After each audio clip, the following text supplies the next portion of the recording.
अगर आप अपने नए घर के फिनिशिंग और इंटीरियर पर 5 से लेके 10 लाख रुपए खर्चा करने जा रहे हो तो रुकिए। 80% लोग सिर्फ 2 साल के अंदर ये घटिया मटेरियल देखकर पछताने लगते हैं। किचन का प्लाई उखड़ जाता है, बेडरूम के दीवार पर सीलन आ जाती है और पूरा घर छोटा दिखने लगता है। ऐसे क्यों होता है? क्योंकि इंटीरियर डिजाइनर्स आपको सुंदरता दिखाते हैं, लेकिन कॉन्ट्रैक्टर जानता है कि साइट पर कौन सा काम सालों साल टिकने वाला है। मैं हूं पंचभूत कंस्ट्रक्शन से और आज मैं आपको वो 10 हाउस फिनिशिंग इंटीरियर मिस्टेक्स बताने वाला हूँ जो आपके लाखों रुपए बचा सकते हैं। और गलती से भी पॉइंट नंबर 2 और पॉइंट नंबर 6 मिस मत करना। तो चलिए शुरू करते हैं। मिस्टेक नंबर 1 हमारी हो जाती है readymade particle board furniture. Readymade particle board furniture खरीदते समय शोरूम में सस्ता और सुंदर दिखता है, लेकिन जैसे ही हवा में मॉइस्चर आ जाता है या उस पर एक पानी की बूंद पड़ती है तो ये फूलना चालू हो जाता है और इसके वजह से दरवाजे के कब्जे ये निकल आते हैं और आपका डोर या डोर का पल्ला ये ढीला हो जाता है। इसका सॉल्यूशन क्या है? तो किचन, बाथरूम और ह्यूमिड एरिया में आपको आंखें बंद करके HDHMR बोर्ड्स ये यूज करना चाहिए। वार्डरोब्स के लिए आप हमेशा BWP ग्रेड प्लाईवुड ये यूज कर सकते हो। इससे क्या होगा कि आपके फर्नीचर की लाइफ ये बढ़ जाएंगी। सेकेंड नंबर की हमारी मिस्टेक हो जाती है स्कीपिंग बाथरूम वाटरप्रूफिंग। महंगी टाइल्स लगाना, लेकिन वाटरप्रूफिंग में कंजूसी मत करना। लोग इटालियन टाइल्स तो लगा लेते हैं, लेकिन प्लम्बर से 100 रुपए का स्पाउट पाइप निकलवाना भूल जाते हैं। इसका सॉल्यूशन क्या है? टाइल लगाने से पहले आपको अच्छी तरीके से आपके फ्लोर का या आपके संग स्लैब का ब्रिक बैट कोबा के साथ वाटरप्रूफिंग करवाना बहुत जरूरी हो जाता है। टाइल्स के नीचे जमा होने वाला पानी निकालने के लिए आपको वहां पर एक स्पाउट पाइप देना होता है, जो कि हमेशा हम भूल जाते हैं। तो इसी के लिए आपको वो स्पाउट पाइप देना बहुत जरूरी हो जाता है, क्योंकि संक में आने वाला पानी अगर बाहर नहीं निकला तो वो आपके दीवारों पर आ सकता है और आपके इंटीरियर का फर्नीचर ये खराब कर सकता है। तो इसे याद से ध्यान में रखिएगा। Mismatch tiles in every room, ये हमारी थर्ड नंबर की मिस्टेक हो जाती है। दोस्तों, आपने आज के मॉडर्न जमाने में ऐसे मिस्टेक करना अवॉइड करना चाहिए। हर रूम में अलग अलग टाइप्स की टाइल्स लगाकर या अलग अलग डिजाइन की टाइल्स लगाकर आप आपके घर का ये इंटीरियर का लुक पूरा खराब कर देते हो। इसके वजह से क्या होता है कि आपके हर रूम ये मिसमैच हो जाते हैं, वेस्टेज टाइल्स के बहुत ज्यादा होते हैं, आपको पैसा भी ज्यादा लगता है और पूरा घर ये टुकड़ों में बढ़ जाता है। इसका सॉल्यूशन क्या है? तो पूरे हॉल में, डाइनिंग एरिया में, पूरे बेडरूम में, पैसेज में और सभी जगह पे आपने यूनिफॉर्म टाइल्स ये लगाना चाहिए, जो कि हो जाती है आपकी वेट्रीफाइड टाइल। ये कौन से भी अलग अलग साइज की हो सकती है, जैसे कि 2 बाय 4 फीट में या 6 बाय 4 फीट में। वेट्रीफाइड टाइल्स आप सीमलेस जॉइंट के साथ ये लगा सकते हो, जो आपको एकदम 5 स्टार होटल जैसा लुक देगा आपके घर को।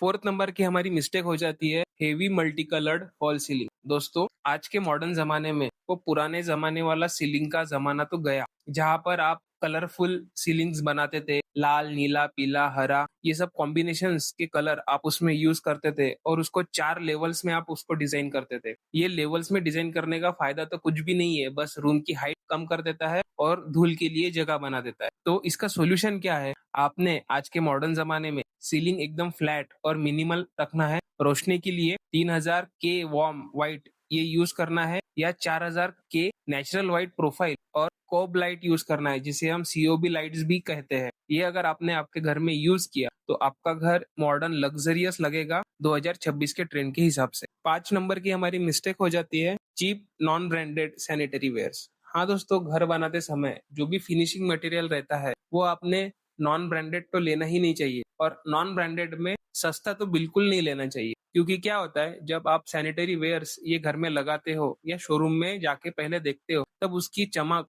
ये वहां पे अच्छी लगती है। बट जैसे जैसे आप उसको यूज करना चालू कर देते हो, 5-6 महीने बाद उसका कलर डिम होना चालू हो जाता है, क्योंकि उस पे जो कोटिंग की हुई रहती है वो कोटिंग निकलने लगती है और आपका जो सैनिटरी वेयर है वो पीला गिरना चालू हो जाता है। तो इसके लिए सॉल्यूशन क्या है? कभी भी आपने मिनिमम टॉप 3 ब्रांड में से ही परचेस करना चाहिए सैनिटरी वेयर्स, ताकि आपका घर सालों साल तो अच्छा रहेगा ही, बट उसमें सैनिटरी वेयर्स भी आपके अच्छे रहने चाहिए।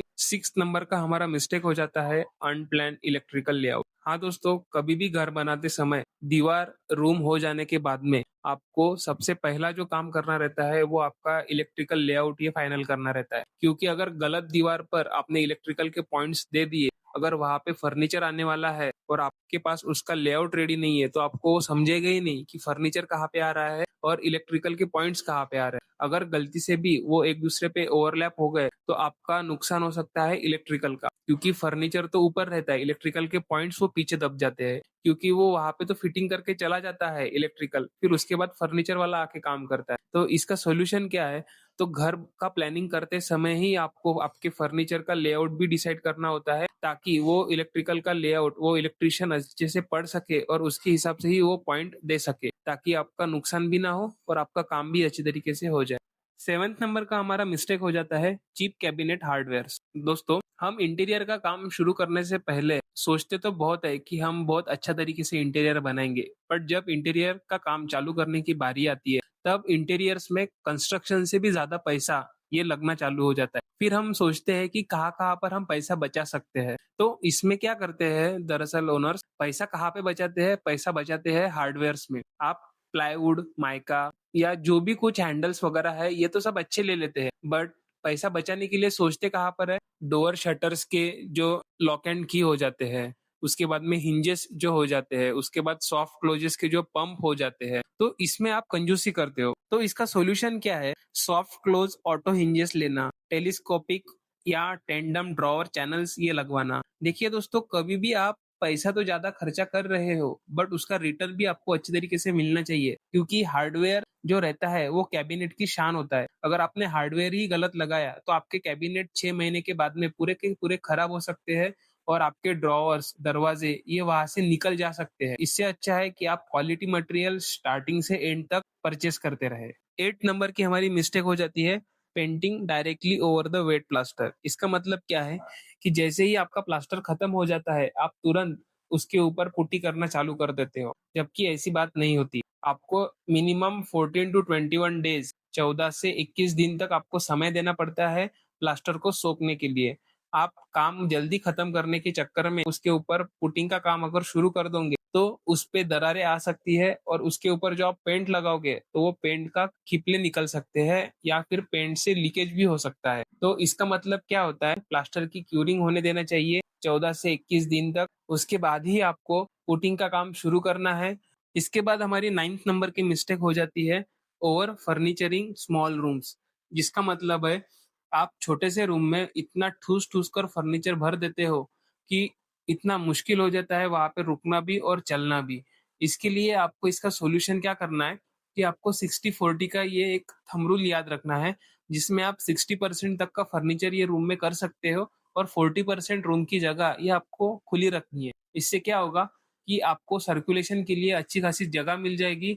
10th नंबर का हमारा पॉइंट हो जाता है जिसे हम बहुत बड़ी मिस्टेक बोलते हैं, वो होती है unprotected door frames and tiles. हाँ दोस्तों, कभी भी आपको आपका घर बनाते समय जब आपका इंटीरियर काम चालू हो जाता है तब जो आपके घर में टाइल्स और ग्रेनाइट लगे रहते हैं उनको आपको बबल रैप से कवर करना रहता है या कार्डबोर्ड शीट से आप उसे कवर कर सकते हो। क्योंकि क्या होता है, जब भी आपके घर में फर्नीचर का काम चालू हो जाता है तो सीट का वजन या किसी भारी भरकम चीज से आपकी टाइल्स भी फूट सकती है और या फिर आपके ग्रेनाइट का कोना भी डैमेज हो सकता है।